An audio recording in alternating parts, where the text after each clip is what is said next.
ગઈકાલ તારીખ 17/11/2025 ના રોજ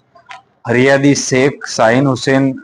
લાયલ રહે રામપુરા વાળાએ એક ફરિયાદ આપેલી, જેમાં તેઓ ગઈ તારીખ 15/11/2025 ના રોજ રાત્રિના આશરે 9 વાગે રામપુરા પેટ્રોલ પંપ ઉપર મેડિકલ સ્ટોર પર દવા લેવા માટે જતા હતા અને તેઓ પોતે મોબાઈલ ફોન પર વાતચીત કરતા હોય એ દરમિયાન પાછળથી 2 વ્હીલ ઉપર બે ઈસમો આવી અને ફરિયાદીનો મોબાઈલ ઝૂંટવી અને નાસી ગયેલ. આ બાબતે ફરિયાદીએ પોતાનો મોબાઈલ મોટોરોલા કંપનીનો કિંમત ₹22,000 બાબતે બે અજાણ્યા ઈસમો વિરુદ્ધ ફરિયાદ આપેલી. જે ફરિયાદની તપાસ દરમિયાન લાલગેટ પોલીસ સ્ટેશનના ડિસ્ટાફની ટીમ આરોપીઓ શોધવા માટે કામે લાગેલી અને એએસઆઈ મોહસિનભાઈ અને સાજીદભાઈને બાતમી મળેલી અને એ બાતમી આધારે કુલ 2 આરોપીઓ આ ગુનામાં સંડોવાયેલ હોય જેઓની તાત્કાલિક ધરપકડ કરવામાં આવેલી, જેમાં એક આરોપી આસિફ ઉર્ફે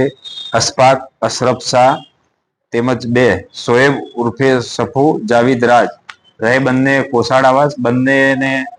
ગુનામાં વપરાયેલ વાહન તથા કુલ 5 મોબાઈલ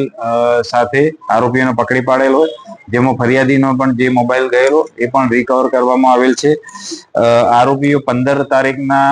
દિલ્હી દરવાજાથી લઈ અને રામપુરા રોડ સુધી અલગ અલગ 3 જગ્યાએથી મોબાઈલ આ રીતના ઝૂંટવેલા હતા. બંને આરોપીઓનો ગુનાહિત ઇતિહાસ તપાસ કરતા તેઓ અગાઉ અડાજણ, અમરોલી અને વરાછા પોલીસ સ્ટેશન ખાતે પણ આ રીતના મોબાઈલ ચોરીના ગુનાઓમાં પકડાઈ ચૂકેલ છે. આ રીતની લાલગેટ પોલીસને એક અનડિટેક ગુનો શોધવામાં સફળતા મળેલી છે.